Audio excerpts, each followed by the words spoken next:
Everybody, कैसे हो आप? आई होप सब कुछ बढ़िया चल रहा होगा। हम आपके लिए लेके आ गए हैं फ्लेम एम्पर का एपिसोड नंबर 169। पिछले एपिसोड में हमें सारे बेसिक्स बता दिए गए थे कि ये रियून्स वाला आर्क किस तरीके से शुरू होने वाला है और चारों तरफ क्या चल रहा है। साथ में हमने फैशन पवेलियन, वानो पवेलियन और पॉइजन सेक्ट के सेक्ट मास्टर के बीच की कॉम्प्लेक्स रिलेशनशिप जानी थी। अगर आपने उसे मिस कर दिया है तो पहले पिछले एपिसोड को देख लो। चलो तब भी हम एक बार उसका रिकैप कर लेते हैं। पिछले एपिसोड की शुरुआत में हमें दिखाई जाती है चिंगशिन, जो कि गुफा के अंदर बंद थी। एक्चुअली में उसने खुद को बंद किया था क्योंकि उसकी सिचुएशन अच्छी नहीं होती। उसके कंधे पे होता है एक फूल जो बहुत ही खतरनाक वाइब्स दे रहा था। शायद यही कारण था जिसकी वजह से चिंगशिन ने जियान से श्वानिन पिल को रिफाइन करवाया है। अच्छी बात है कि वो एक बार फिर से इस फ्लावर को सप्रेस कर पाती है और जियान से मिलकर अपनी पिल को लिपाती है। फिर हम देखते हैं पवेलियन मास्टर फेंटियान, वानो पवेलियन मास्टर हुआशिन और पॉइजन सेक्ट की लीडर बिंगशिंग के बीच की कॉम्प्लेक्स रिलेशनशिप। खैर इसे बताने जाऊंगा तो पूरा एपिसोड निकल जाएगा। इसे आप देख लेना पिछले पार्ट में।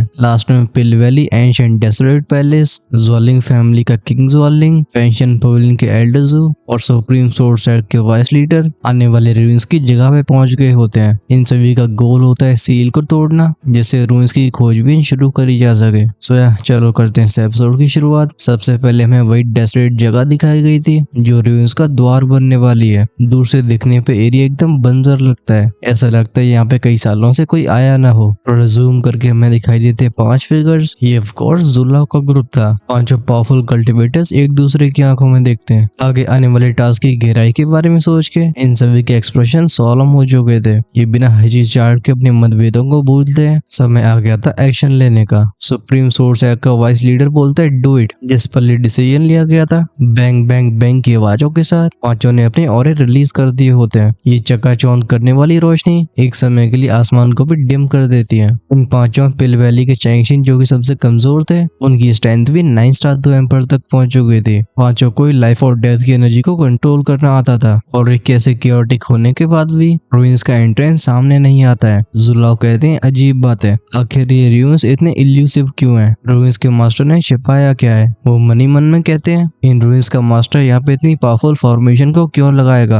वो आखिर सारी जानकारी को छुपाना क्यों चाहेगा? इसके पीछे कोई न कोई कारण जरूर होना चाहिए। सबने काफी कोशिश करने के बाद भी कुछ भी पाया नहीं होता। सुप्रीम सोर्ड सेक्ट के वाइस लीडर जूजियानशन पिल वैली के चैंगशिंग की तरफ मुड़ते हैं। वो कहते हैं चैंगशिंग, तुम एक स्किल्ड एल्केमिस्ट हो। हमारे ग्रुप में सबसे अच्छी सोल पावर तुम्हारी है। मुझे ऐसा लग रहा है कि रूइंस यही मौजूद हैं, बस वो छिपे हुए हैं। टेंशन नोट करके बोलते हैं समझ गया। फिर विश की आवाज के साथ एक टेरिफाइंग सोल फ्लक्चुएशन चारों तरफ फैली थी। इसने इस पूरे जंगल को ढक लिया होता है, लेकिन जो आगे हुआ था उसने सबको स्टन कर दिया था। जैसे ही सोल पावर फैलती है, चारों तरफ का टेम्परेचर स्काई रॉकेट होता है। बिना किसी चेतावनी के बूम बूम बूम की आवाजों के साथ ग्रे कलर की फ्लेम्स इरप्ट होती हैं। ये सैलाब की तरह बढ़ती हैं सोल पावर की तरफ। इन फ्लेम्स की इंटेंसिटी खतरनाक थी। इनकी पावर के ऊपर डाउट नहीं किया जा सकता था। हालात में ऐसे बदलाव को देख के चैंगशिन चिल्ला के बोलते नॉट गुड। इससे पहले बाकी के लोग रिएक्ट भी कर पाते। जो जानजन के पीछे की तलवार हिलती है, फिर इस स्विच की आवाज के साथ सामने के फ्लेम्स में से गुजर गई थी। ऐसा लगता है किसी ने बहुत पतले ब्लेड से स्पेस की एक लेयर को ही चीर दिया हो। ये फ्लेम शांत कर दी गई थी। ये देख के चैंगशिन के चेहरे पे भी रिलीव्ड एक्सप्रेशन आया था। वो जूजानशन को थैंक यू बोलते हैं और फ्लेम्स को हटाते हुए जूजानशन ने नोट किया होता है। वो कहते हैं ये कोई ऑर्डिनरी फायर नहीं थे। मुझे लगता है इसने तुम्हारी सोल पावर की वजह से रिएक्ट किया था। ये सुन के बाकी के लोग काफी अनईजी फील कर रहे थे। कोई पूछता है क्या ये एंट्रेंस है, लेकिन इससे पहले कोई और बोल पाता। नीचे की जमीन अचानक से कांपने लगती है। फिर सुनाई देती हैं बजिंग आवाजें और साथ में स्पेस में एक एंशिएंट ऑरा बढ़ने लगा था। जब सिचुएशन में ऐसा चेंज होता है, एल्डर ज़ू भी एकदम चौकन्ने हो गए थे। वो कहते हैं लगता है अपने आप को शो कर रहा है। फिर जहाँ से वो ग्रे फ्लेम्स बाहर आई थी, वहाँ बनता है एक वॉर्टेक्स। इस सोर्ड के बीचा बीच में बिना किसी डाउट के एक एंशिएंट एनर्जी मौजूद होती है। ये देख के जूजानशन, जिनका चेहरा हमेशा एकदम पत्थर की तरह रहा करता था, उस पर फाइनली एक स्माइल आ गई थी। वो कहते हैं तो ये रहा, इन रूइंस के मास्टर ने सच में यहाँ के राज छिपाने में कोई कसर नहीं छोड़ी है। 2 इमोर्टल की पावर से बनी हुई फ्लेम्स को एक सील की तरह इस्तेमाल करना, ये सच में रिमार्केबल है। ये सुन के बाकी के लोग भी नोट करते हैं। तब भी इनकी अलर्टनेस बिल्कुल कम नहीं हुई थी। जब वो वॉर्टेक्स स्थिर होता है, अंदर की वो एंशिएंट एनर्जी और साफ हो जाती है। ये किसी भी तरीके का दरवाजा नहीं था, बल्कि ओमनस स्पाइरल होता है जो लोगों को अंदर आने का बुलावा दे रहा था। ये देख के एंशिएंट डेसोलेट हॉल के डेप्यूटी मास्टर हुआंगली हेजिटेट करने लगते हैं। वो इस वॉर्टेक्स को देखते हुए बोलते हैं क्या सच में यही द्वार है? मैं इसमें से डेंजर फील कर रहा हूँ। हूँ। जू जानसन जिनके अक्सर हाथ में वाइन का एक जग रहा करता था, उसमें से एक घूंट पीते। फिर वो कहते हैं प्लान क्या है, क्योंकि अब हमें एंट्रेंस मिल गया है तो हमें डिसाइड करना होगा कि हम आगे कैसे बढ़ेंगे। इस पर सबसे पहले बोलने वाले एल्डर्स थे। वो कहते हैं क्योंकि हम यहाँ तक पहुंच ही गए हैं, अब पीछे जाने का मतलब नहीं बचा। मैं तो कहता हूँ अंदर चला जाए। जुलाओ की बात को सुन के फाइनली हुआंगली ने भी नोट किया था। वो कहते हैं मैं भी एग्री करता हूँ, हम यहाँ पे समय बर्बाद करने के लिए तो नहीं आए हैं। कुछ सोचने के बाद बचे हुए चैंगशिन और किंग जुआलिंग भी एग्री कर लेते हैं। जू जानशिन का हाथ जाता है पीछे की सोर्ड के ऊपर। वो कहते हैं तो ये सेटल हो गया, चलो मूव किया जाए। बिना हिचकिचाहट के पांचों रोशनियों में बदल गए थे और ये सीधा उस वॉर्टेक्स के अंदर चले जाते हैं। जिस पल ये वॉर्टेक्स के अंदर जाते हैं, इनके ऊपर भयानक ग्रे फ्लेम्स टूट पड़ती है। ये न पूरी तरह से एनगल्फ करना चाहती थी, लेकिन तभी जू जानशिन अपनी सोर्ड का इस्तेमाल करते हैं। वुश वुश की आवाजों के साथ फ्लेम्स के कई टुकड़े हो गए थे। एनोय कहने में थोड़ा सा अजीब है, लेकिन ऐसा ही हुआ था। जू जानशिन कहते हैं लगता है बाहर का एरिया बस एक छलावा था, रूइंस का असली द्वार ये है। ये पहुंचे होते हैं एक बड़ी सी जगह पे। ये एक खाली सा स्पेस था। यहाँ ना कोई डेकोरेशन होती है और ना किसी की मौजूदगी। बीच में एक लोहे का दरवाजा खड़ा होता है। इस एंशिएंट आयरन कोलोसल गेट के ऊपर काफी बड़ी बड़ी नक्काशियां मौजूद थी। ये डिपिक्शन होती है बैगुआ की, जो यिन और यांग के बैलेंस को बताती है। ये टोटल 8 ट्राइग्राम्स होते हैं। इन्हें देख के जू जानशिन कहते हैं बैगुआ। कुछ समय के बाद चैंगशिन आगे बढ़े थे। वो कहते हैं मैं इसे अनलॉक करना जानता हूँ, आप सभी तैयार रहना एंटर करने के लिए। ये सील को मैं हैंडल करता हूँ। इस पर डेसोलेट पैलेस के हुआंगली को भरोसा नहीं होता। वो स्केप्टिसिज्म से भरी आवाज में कहते तुम ऐसा कर सकते हो। ये सुन के चैंगशिन के चेहरे पे स्माइल आ जाती है। वो कहते हैं हजारों सालों तक एल्केमी को परफॉर्म करना, इसके कुछ अपने फायदे होते हैं। मैंने ओल्ड मास्टर से इस मेथड का इस्तेमाल करना सीखा था। बिना कुछ आगे बोले चैंगशिन हवा में ही बैठ जाते हैं। जैसे उनकी कुछ हैंडसीज चेंज होती हैं, उनकी बॉडी से लाइफ और डेथ का ऑरा रिलीज होने लगा था। ये ऑरा धीरे धीरे और भी पावरफुल हो रहा होता है। चैंगशिन पे भरोसा करके बाकी लोग चुपचाप रहते हैं। ऐसी चीजें बनी रही थी कुछ और सेकंड्स तक। फिर अचानक से बूम की आवाज के साथ चैंगशिन का ऑरा राइज हुआ था। इसी पल उस लोहे के दरवाजे में से क्रिक क्रिक की आवाजें आती हैं। इसके बीच में छोटा सा गैप बनने लगता है। तुरंत ही सुनाई देती है चैंगशिन की आवाज। इस आवाज में थकावट साफ मौजूद थी। वो कहते हैं खुल गया, जल्दी जल्दी अंदर जाओ, मैं इस सील को मेंटेन करता हूँ। बची हुई चारों नोट करके सीधा उस लोहे के दरवाजे के अंदर चले गए थे। इस महीने के 20 दिन निकलने में बिल्कुल समय नहीं लगा था। लगभग वक्त रूम्स के खुलने के अब बस 10 दिन रह जाते हैं। इस समय के दौरान जियान रहा था बर्निंग इंसेंस पवेलियन के अंदर। वो अपने आप को एल्केमी मास्टर करने में फोकस करता है। वो ओकेजनली अपनी रूलर का भी अभ्यास किया करता था। भले उसकी स्ट्रेंथ अभी 7 स्टार 2 दिन तक पहुंची ना हो, वो तब भी कैसे एक्सपर्ट को होल्ड करने की पावर रखता था। वहीं पे अगर वो अपनी सारे ट्रम्प कार्ड्स का यूज करता है तो वो एक 7 स्टार 2 दी को भी हराने का मादा रखता है। जियान जो कि अपने बेड के ऊपर क्रॉस लेग पोजीशन में बैठा हुआ था, वो कुछ सोच के बोलता है आई वंडर इन रूइंस के अंदर कौन कौन से राज छिपे होंगे। फिर वो सोचता है गोल्डन ड्रैकिंग के बारे में, जिन्हें रिट्रीट में गए हुए काफी समय हो चुका था। अब भी जियान ने उनके जागने का सेंस नहीं किया है, लेकिन अच्छी बात है कि उसकी रूलर स्पिरिट लोंगी अपने गरीनी से बाहर आने के साइंस को शो कर रहे थे। यह सेंस करता है कि जब ये ड्रैगन जागेगा तो उसकी खुद की पावर में काफी अच्छा बूस्ट होगा। वो जब इन सभी मामलों के बारे में सोच ही रहा होता है, बर्निंग इंसेंस पवेलियन में एक जाना पहचाना फिगर अपीयर हुआ था। ऑफ कोर्स ये होते हैं जुलाओ, जो जियान के फॉर्मेशन मास्टर थे। बेल्डर जुलाओ की हालत कुछ खास अच्छी नहीं लगती है। जगह जगह पे उनके कपड़े फटे हुए थे और उनके चेहरे पे थकावट साफ दिखाई दे रही थी।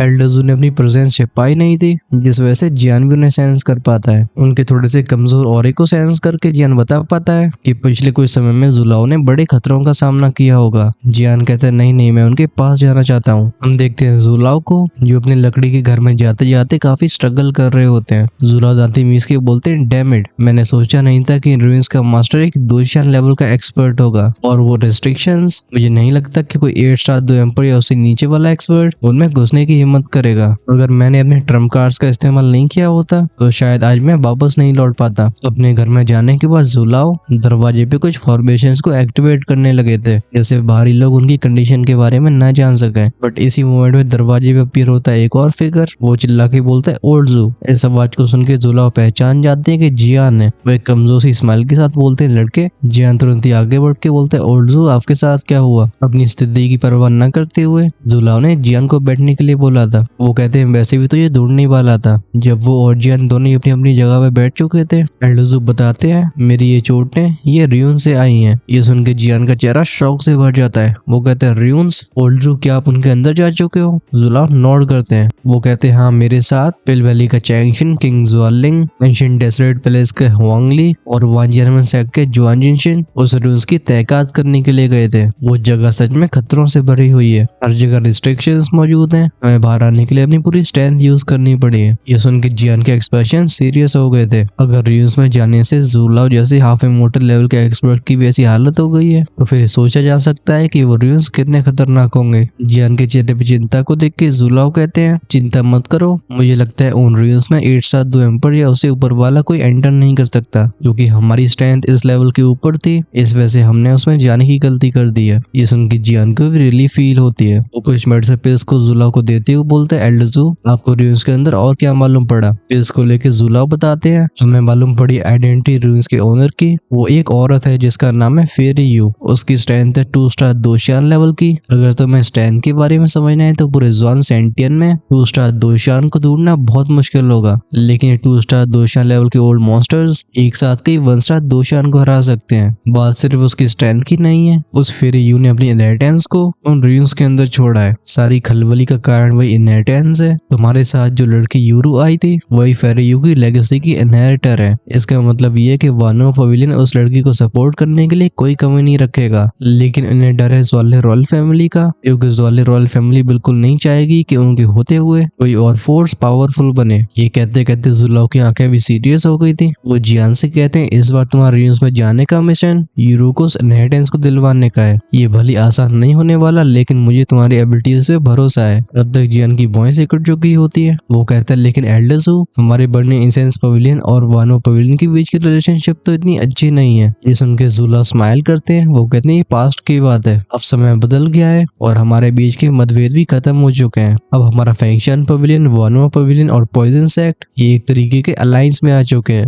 वो एक हल्की स्माइल के साथ बोलते हैं, और तो रून्स के अंदर कई खजाने मौजूद होंगे। इनमें होंगे इमोर्टल लेवल के आर्टिफैक्ट्स, एलिक्सर्स मतलब मेडिसिनल पिल्स और पॉसिबली लाइफ और डेथ की फायर। ये बात होती है लाइफ और डेथ की फायर की, जियान की आंखें फायरी आउट हो जाती है। वो एक्साइटमेंट के साथ पूछते हैं, एल्डरजू क्या ये सच है? क्या वहाँ पे सच में लाइफ और फायर डेथ अवेलेबल होगी? ज़ुलाओ को सोच के नोट करते हैं। वो कहते हैं, रून्स में जानने के बाद मैंने उसके ऑरे को सेंस किया था, मुझे लगता है वो वहाँ पे मौजूद होगी। फाइनली इस कंफर्मेशन को सुन के जियान का चेहरा एक्साइटमेंट से भर जाता है। अगर वो उस लाइफ और डेथ की फायर को हासिल कर पाता है तो ये लिटिल ली के लिए बहुत बड़ी हेल्प होगी। फिर जब वो और लिटिल ली साथ में काम करेंगे तो जियान को एक पीक 9 स्टार दूधी का भी डर नहीं है। वो बाव करके बोलते हैं, ज़ुलाओ आपका बहुत बहुत धन्यवाद। ये देख के ज़ुलाओ अपने सिर को हिला के बोलते, लड़के तो इतनी जल्दी थैंक यू क्यों बोल रहा है? ये रियून सारे सेक्ट से बहुत सारे डिसाइपल्स को आकर्षित करेंगे। इनमें से कईयों की स्ट्रेंथ होगी 7 स्टार 2 एम्पर लेवल की, वहीं पे हमारे पवेलियन से सबसे स्ट्रॉन्ग तुम हो। जियान पूछता है, ज़ुयुआन के बारे में क्या? ज़ुलाओ अपने कंधे फैला के बोलते हैं, ज़ुयुआन वो तो ट्रेनिंग पे गया, लगता है सारा दारोमदार आ गया था जियान के कंधे पे और वो भी पीछे कदम नहीं लेता है। जियान कहता है, तो ठीक है, अब ये किसी शेर की गुफा हो या हो ड्रैगन का ठिकाना, मैं इसमें डेफिनेटली जाऊंगा। जियान की आंखों में डिटर्मिनेशन को देख के ज़ुलाओ भी हंसने लगे थे। वो हा हा करके बोलते हैं, बर्निंग इंसेंस पवेलियन के एक ट्रू डिसाइबल की ऐसी स्पिरिट होनी चाहिए। जियान ज़ुलाओ की तरफ मुड़ता है। वो कहता है, इन रून्स से मुझे भी काफी ज्यादा एक्सपेक्टेशंस हैं। ज़ुलाओ की स्थिति को देख के वो समझ जाता है कि उन्हें अब आराम की जरूरत है। जियान कहता है, एल्डरजू मैं जाना चाहूंगा जिससे आपकी रिकवरी डिले ना हो। एल्डरजू नोड करके बोलते हैं, तुम्हें अच्छे से तैयारियां करनी होंगी। उनके एक्सप्रेशन सोलम थे। वो कहते लगता है इन रून्स के एंट्रेंस को हमने जल्दी खोल दिया है, कुछ ही समय के अंदर रून्स पूरी तरीके से एक्सपोज हो जाएंगे। ज्यादा से ज्यादा इसमें 1 महीना और लगेगा। अपने आगे के प्लान्स के बारे में सोच के जियान कहता है, 1 महीना? हाँ। एल्डरजू कहती है, तुम्हें जल्दबाजी भी नहीं करनी चाहिए, मुझे तुमसे और भी कुछ बातें करनी है। जियान जो कि जाने के लिए तैयार हो गया था, ये सुन के वो फिर से फोकस मोड में आता है। ज़ुलाओ कहते हैं, तुमने अब तक नोटिस कर लिया होगा, बर्निंग इंसेंस पवेलियन के ज्यादातर डिसाइपल्स फायर एट्रीब्यूट के होते हैं। फिर चाहे बात तो दोजी पवेलियन की या टोंगटियान रिवर, इन सब जगहों का ऑरा तुम्हें जाना पहचाना लग रहा होगा। इन शब्दों की वजह से जियान को रियलाइजेशन हुई थी। वो कहता है, क्या है सच में होली फ्लेम की वजह से है? एल्डरजू कहते हैं, हाँ, जब जियान ने 9th लेवल में प्रैक्टिस कर रही थी उसने होली फ्लेम के हल्के ट्रेस को भी फील किया होता है। एल्डरजू आगे झुकते हैं। वो कहते हैं, जब बर्निंग इंसेंस पवेलियन की स्थापना हुई थी इसकी शुरुआती बुनियाद 3 लोगों ने बनाई थी। इनमें 2 मर्द होते हैं और एक औरत। वो औरत अब पॉइजन सेक्ट की सेक्ट मास्टर है और उन दोनों आदमियों में से एक है हमारे पवेलियन मास्टर। वहीं पर अगर बात करिए दूसरे व्यक्ति की, इतना बोलने के बाद ज़ुलाओ पॉज लेते हैं। वो जियान को आगे का सेंटेंस फॉर्म करने का मौका देते हैं। जियान कहते हैं, आखिरी इंसान होगा होली फ्लेम का मास्टर। इस पे ज़ुलाओ ने नोट किया था। वो कहते हैं, एग्जैक्टली,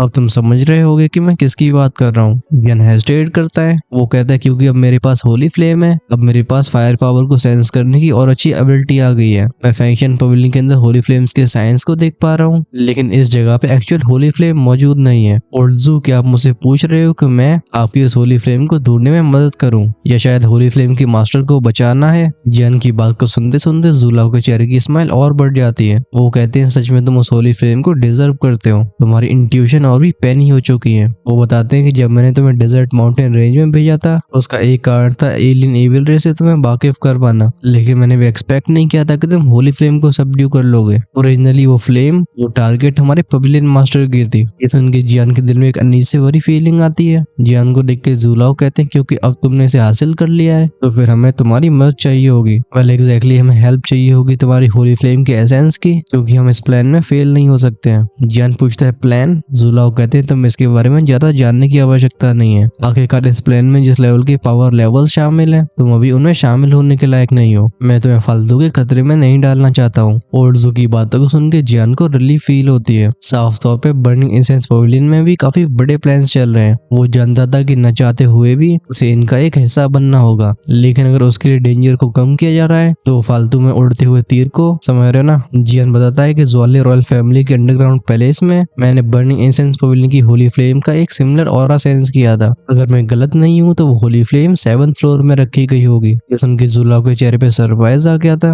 वो कहते हैं, तुम्हारा परसेप्शन सच में इम्प्रेसिव है। जियान डायरेक्टली बोलता है, अगर आपको मेरी होली फ्लेम चाहिए तो आप ऐसा कैसे करने वाले हो? जियान के चेहरे की चिंता को देख के ज़ुलाओ एक्सप्लेन करते हैं, हमें तुम्हारी होली फ्लेम का एक छोटा सा हिस्सा चाहिए। ये सोर्स का ट्रेस हमारी उस होली फ्लेम को ढूंढने में मदद करेगा। जब बात आती है होली फ्लेम के सोर्स से एक छोटे से हिस्से को भी निकालने की, जियान हेजिटेट करने लगता है। लेकिन अब तक फंक्शन पवेलियन ने उसकी कितनी हेल्प करी है। जब इसके बारे में सोचता है, जियान की आंखों में डिटर्मिनेशन दिखाई देती है। उसने फाइनली नोट कर दिया था। ज़ुलाओ कहते हैं, मैं जानता हूँ ये हमारा आखिरी मौका है। अगर हम इसमें फेल हुए तो यानची की जिंदगी खतरे में हो सकती है। इस वजह से हम कोई कसर नहीं रख सकते। ये सुन के फाइनली जियान ने अपनी आंखें बंद कर ली थी। ऑफ की आवाज के साथ उसकी हथेली के ऊपर एक खाकी होली फ्लेम का क्लस्टर अपीयर होता है। ये थी जियान की सोर्स फ्लेम। जैसे ही अपीयर हुई थी, कमरे का टेम्परेचर खतरनाक तरीके से राइज होता है। फिर जियान अपने दूसरे हाथ को पास में लेके आता है और क्लिक क्लिक की आवाजों के साथ होली फ्लेम के सोर्स में से एक छोटे से हिस्से को वो फोर्सफुली खींचने लगा था। फ्लेम सोर्स के फ्रैगमेंट को सेपरेट करने की ये प्रक्रिया ये काफी दर्दनाक होती है। हम जियान के चेहरे पे कई पसीने की बूंदों को देखते हैं। जब फ्लेम सोर्स का एक बहुत छोटा सा हिस्सा सेपरेट हो गया था, एल्डजू तुरंत ही जियान को रोकते हैं, रुको, इतना काफी होगा। तुरंत इस फ्लेम के सोर्स को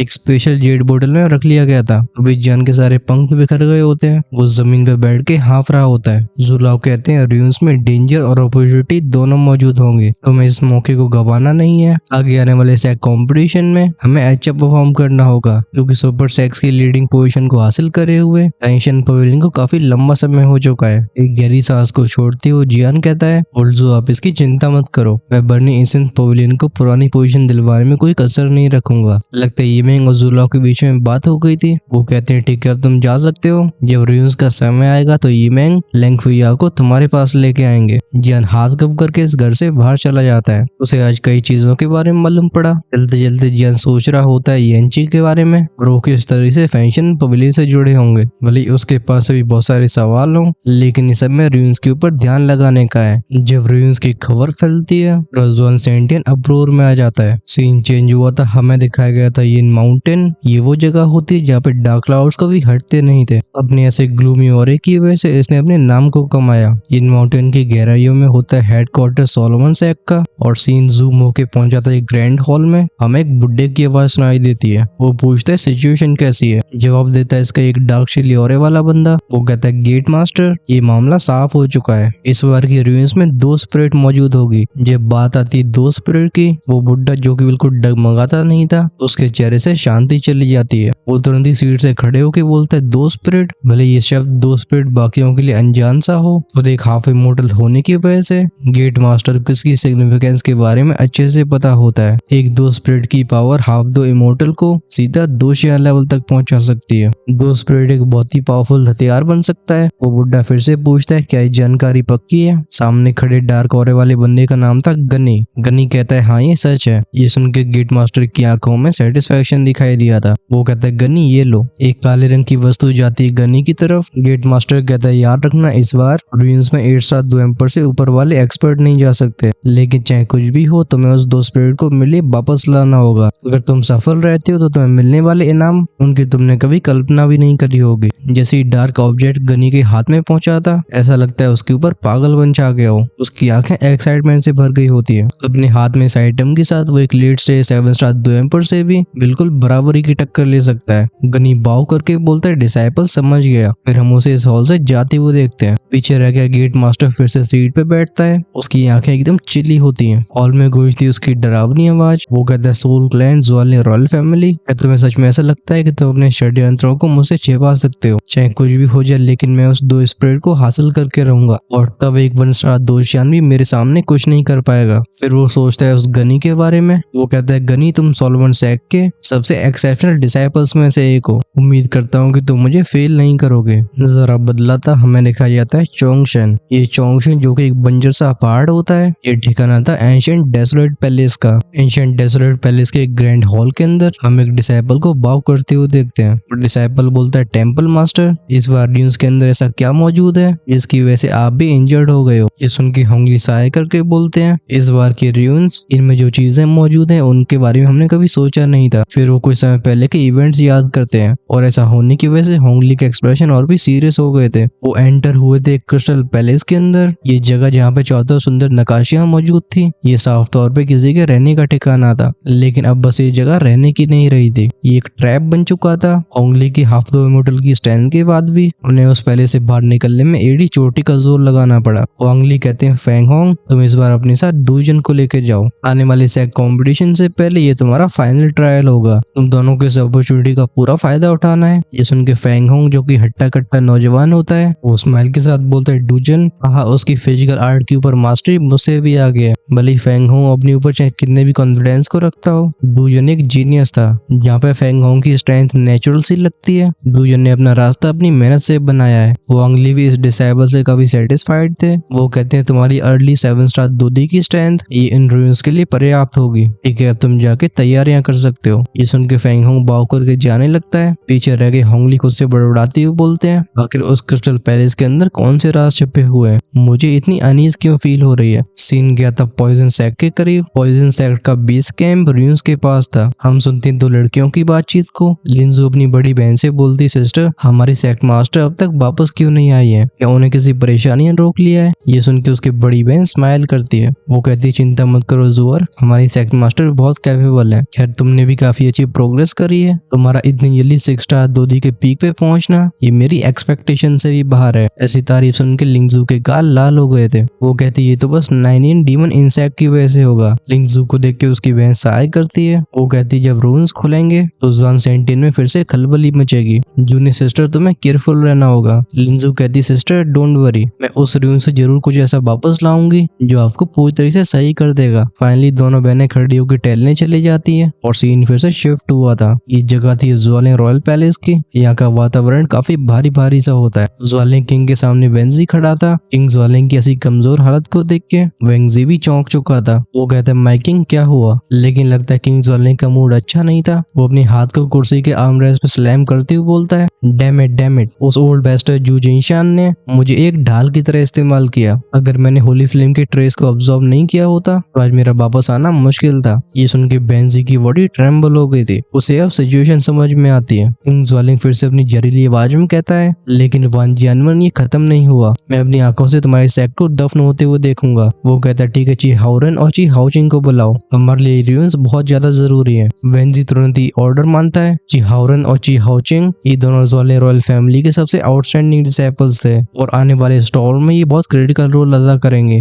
वेंजी के जाने के बाद ज्यादा देर नहीं हुई थी। किंग ज्वालिन जिस हॉल में बैठा होता है उसमें दो ट्विंस एंटर करते हैं। उन दोनों में से एक पूछता है किंग क्या आपने हमें बुलाया? इन दोनों को देख के किंग ज्वालिन के चेहरे पे स्माइल आ जाती है। उसके चेहरे पे अब तक जो डार्कनेस छाई हुई थी उसका अभी नाम निशान पता नहीं चलता। वो कहता है हाउरन हाउचिन तो तुम दोनों आ गए हो। जी हाउचिन पूछता है किंग आपको हमारी क्या जरूरत है? मैं एक अच्छी टेक्निक को प्रैक्टिस कर रहा था, लेकिन वेंजी ने मुझे बीच में ही बुला लिया। अपने छोटे भाई की बात को सुन के ची हाओरेन बोलता है, हाओचिन तुम ऐसे कैसे बात कर रहे हो? भले ही दोनों जुड़वा भाई हो, तभी इन दोनों को अलग पहचानने में कोई परेशानी नहीं होती है। ची हाओरेन जो कि बड़ा भाई था, उसकी स्टैंड 7 स्टार 2 एम्पर के मिडिल स्टेज की थी और वो काफी कॉम्प्लेक्सिटी से सोचता था। उसे पॉलिटिकल मैटर्स में इन्वॉल्व होने में काफी अच्छा लगता था। दूसरी तरफ छोटा भाई ची हाओचिंग, इसकी स्ट्रेंथ होती है 7 स्टार 2D के अर्ली स्टेज पे। बस इसके अंदर घमंड ज्यादा होता है, जिसकी वजह से इसकी क्षमताएं दब जाया करती थी। ची हाओचिंग के सवाल का जवाब देती हुई किंग ज़्वालिंग कहता है, हाँ मैंने इस बार तुम दोनों को रियून्स की वजह से बुलाया है। कुछ सोचने के बाद ची हाओरेन बोलता है, किंग क्या आप हमें रियून्स में भेजना चाहते हो? इस बात से किंग ज़्वालिंग डिनाई नहीं करता। वो कहता है प्रिसाइजली, भले हमारी ज़्वालिंग फैमिली में कुछ अंदरूनी परेशानियां चल रही हो, तब भी अभी की सिचुएशन टैलेंटेड लोगों की डिमांड करती है। रॉयल फैमिली की नई जनरेशन में तुम दोनों मुझे सबसे ज्यादा प्रॉमिसिंग लगते हो, इसलिए मैं चाहता हूँ कि तुम दोनों रियून्स में एंटर करके आगे आने वाले सेक्ट कंपटीशन की तैयारी करो। छोटा भाई ची हाओचिंग अभी काफी ज्यादा एक्साइटेड हो चुका था। वो कहता है, ब्रदर मैं भरोसा नहीं कर पा रहा हूँ कि हो रहा है। सुनना है कि इस बार के रियून्स बहुत ज्यादा एक्साइटिंग होने वाले हैं। वैसे भी रॉयल फैमिली में दिन काफी डल निकल रहे थे, ना ही मेरे लिए कोई चैलेंजेस बचे हैं और ना ही कुछ नया सीखने को। ची हाओरेन अपने छोटे भाई पे ज्यादा ध्यान नहीं देता। वो किंग ज़्वालिंग से पूछता है, हमारा क्या मिशन होगा? किंग ज़्वालिंग कहता है, ये एग्जैक्टली एक मिशन नहीं है, तुम इसे एक टेस्ट की तरह देख सकते हो। इसे पास करने से तुम्हें रॉयल फैमिली के वर्शिप हॉल में एक जगह मिलेगी। इतना कहने के बाद किंग ज़्वालिंग की आंखें एकदम कोल्ड हो जाती है। वो कहता है, तुम्हें हर कीमत पे वानो पवेलियन के डिसाइपल को, उस इनहेरिटेंस को पाने से रोकना होगा। जो भी तुम्हारा विरोध करे उसे खत्म कर दो। इस पे बिना हेजिटेशन के ची हाओरेन एग्री करता है। वैसे भी वानो पवेलियन, पॉइजन सेक्ट और बर्निंग इंसेंस पवेलियन जैसे सेक्ट से ज़्वालिंग रॉयल फैमिली काफी समय से उलझती आ रही है। अगर ची हाओरेन और ची हाओचिंग को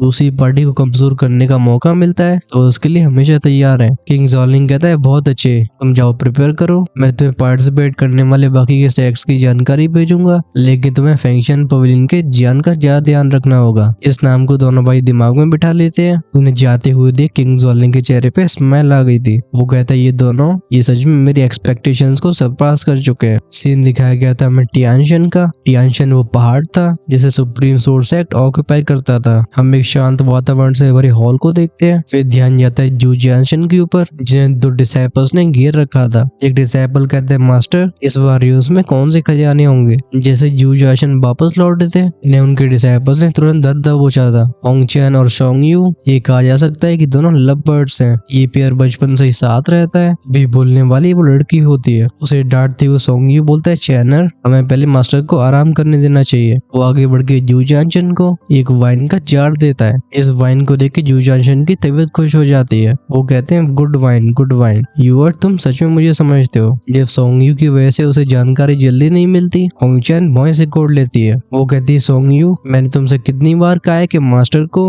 हमें वाइन से दूरी रखना होगा। ये सुन के सोंग यू तुरंत ही खुद को एक्सप्लेन करने लगता है। वो कहते हैं, ये लास्ट है, सच में मैं कसम खाता हूँ। इन दोनों को झगड़ते हुए देख जू जियानशन हंसने लगते हैं। वो कहते हैं, ठीक है चलो हम पॉइंट पे आते हैं। इस बार के रिव्यूज में सिर्फ कीमती जड़ी बूटियां ही नहीं मिलेंगी, बल्कि रिव्यूज के अंदर 2 स्पिरिट भी मौजूद हैं और ये तुम्हारे सेक्ट मास्टर को चाहिए। 2 स्पिरिट के नाम को सुन के सोंग यू का एक्सप्रेशन सीरियस हो जाता है। वहीं पे होंगचैन की आंखें चमकने लगती जड़ी बूटियों की वजह से। वो कहती, वाह फैंटास्टिक। जू जियानशन बोलते, हाँ लेकिन रिव्यूज की गहराइयों में मैंने कुछ और सेंस किया है। वो एक ह्यूमन प्रेजेंस थी। जू जियानशन गायब होने से पहले बोलते हैं, तुम दोनों का टास्क है इन रिव्यूज को एक्सप्लोर करने का। सीन जाता है हार्टलेस वैली में। ये एक शांति से भरी जगह होती है। हम एक मिडिल एज वुमन को एक लड़की के सामने खड़े होते हुए देखते हैं। ये लड़की और कोई नहीं बल्कि वही विंगर थी। वो एल्डर कहती है, हमारी हार्टलेस वैली हमने बहुत समय से शांति बरकरार रखी है, लेकिन इस बार तुम्हें रिव्यूज की इनहेरिटेंस को हासिल करना होगा। लेकिन याद रखना, सेफ्टी पहले आती है। ये दुनिया इमोशन से भरी हुई है और सबसे गहरी घाव देता है प्यार। तुम्हें इससे चौकन्ना रहना होगा। ये सुन के विंगर बाव करती है। सीन गया था पपेट मेंशन की तरफ। पपेट मेंशन के अंदर एक ईरी सा हॉल होता है। चारों तरफ हवा में कट कट कट मैकेनिकल आवाजें गूंज रही होती हैं। हम देखते हैं पपेट मेंशन के मास्टर को, जो कि अपनी सबसे टैलेंटेड डिसाइपल हुआ लेक्शन के सामने थे। वो कहते हैं, रिव्यूज खुलने वाले हैं और तुम्हें वहां पे अपनी स्किल्स दिखाने का मौका मिलेगा। ये सुन के हुआ लेक्शन अपने चेहरे पे जरा सरप्राइज नहीं दिखाता। वो कहता है, लेकिन मास्टर मैं यहाँ रह के आपसे और भी सीखना चाहता हूँ। उसके मास्टर बोलते हैं, तुम उस 2 स्पिरिट को वापस लाओ, मैं तुम्हें 10 साल और आगे की टेक्निक सिखाऊंगा। फाइनली ये सुन के हुआ लेक्शन के चेहरे पे कॉन्फिडेंस से भरी स्माइल आ गई थी। वो कहता है, मास्टर ये डिसाइपल आपको डिसअपॉइंट नहीं करेगा। लेक्शन के चारों तरफ जो बेजान पपेट्स मौजूद होते हैं,